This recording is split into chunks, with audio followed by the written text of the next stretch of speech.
Hello, Paul Wilkinson here. This is a video that I'm sure a few of you music teachers can relate to, and musicians as well. And it's talking about the most misunderstood and wrong played chord, wrong interpreted chord. So it's really to do with our chord symbol system. And the chord I'm on about is referred to as the dominant 7 chord. Written, if we're doing examples in C, as C7.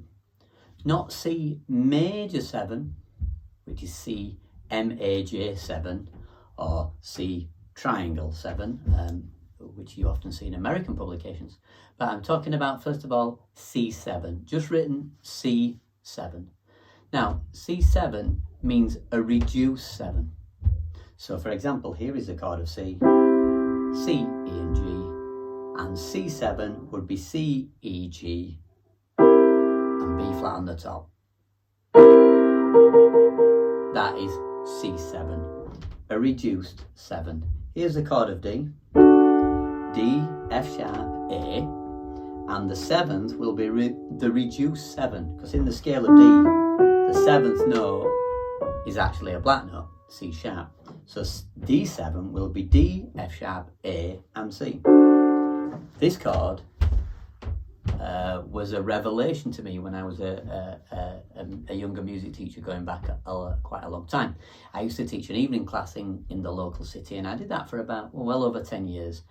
And I would sit at the front with the piano, and there would be 10 other electric pianos. I could add headphones and I could come in and link. It was all run by Yamaha Clavinovas. What was great about it was an introduction to piano for people who were maybe didn't have an income to support learning the piano.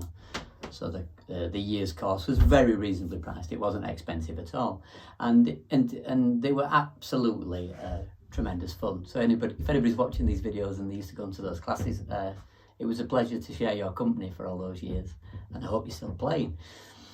But a lot of my awareness and understanding about teaching this instrument came from those people. So, you know, when one teaches to learn, or in this case, these 10 people were teaching me.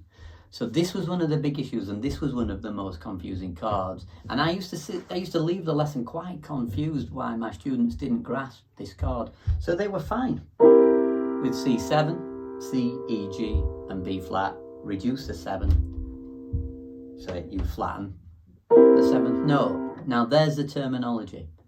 I was saying you flatten the 7th, which you do, but the majority of my classes, they assumed that when I said flatten, that it would be a black note, and it took me quite some time before I realised that was where there was I talk about signal and noise of understanding, and there was some noise there, and I couldn't quite understand why there wasn't enough signal. There was just all this noise. Anyway, once one of my students, and I forget his name, but once he rephrased the question, I understood what he meant, and that changed the way that I taught dominant 7th chords from that point on. So yes, just be aware that a reduced 7, that's why I use the term, I think, and I can't stop saying it's come embedded into the way I speak. The flat 7 is not always a black note. So G7, G, B, D, F. You've reduced the 7th. The 7th note in the scale of G is F sharp. You reduce it. Okay, so I just wanted to share that with you with 7s. While I'm here, let's just talk about another few chords that are often confusing. So we get something called C9. C9 really should be written C7 with the 9. So C dominant 7 with the 9, but it's just written like you see there, C9. So a C9 is C, E, G, B flat and D.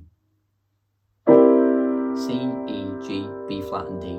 That is C9, okay? It contains the 7, but the 9th has been added as well. Not to be confused with C add 9, which I think the symbol system for that is quite self-explanatory. Just add the 2nd note or the 9th note. We call it the 9th. You might like to think of it this way. There's not just one truth, but because it's in the 9th place. So I tend to put, it's not always the case, and nowhere is that always the case. You can play a very close voicing of a C9 chord. I could play it quite close down here. But we tend to think of it as the 9th because it's after the 7th and we're adding it in. So yeah, don't be confused. C add 9 is literally C, D, E and G. That is an add 9. So then if you take that theory out, the C major 9 includes the major 7th and the 9th. So that is C major 9, but without the 9, C major 7. So same applies for C minor 7. Minor 7, of course, also has a reduced 7th and a minor 3rd to make it C minor 7. To make that C minor 9, we'd have to add the D. As I just previously said, it doesn't have to be in the 9th place. It could be here. And then we could get C minor major 7, minor 3rd, major 7. We could turn that into C minor major 9, stick the D on top. Okay, so that's been, I'd love teachers to share your other, if you have any methodologies that you'd like to share with us in the comics, that would be great. If you're a student and you want to tell us more about how you've worked out these chords, because as I said, when one teaches to learn, and it's very important to feel into the student and understand their methodologies, because they'll inform you about another way of doing something. So yeah, thanks for watching this video. So the most confused chord, I would say, in all my years of teaching, which is knocking up on many years now, would be the 7th. The 7th chord, people, I would say, mistake it for the major 7. Generally, that is the mistake that most students make. So, thanks for watching. Subscribe for more videos like this. Bye for now.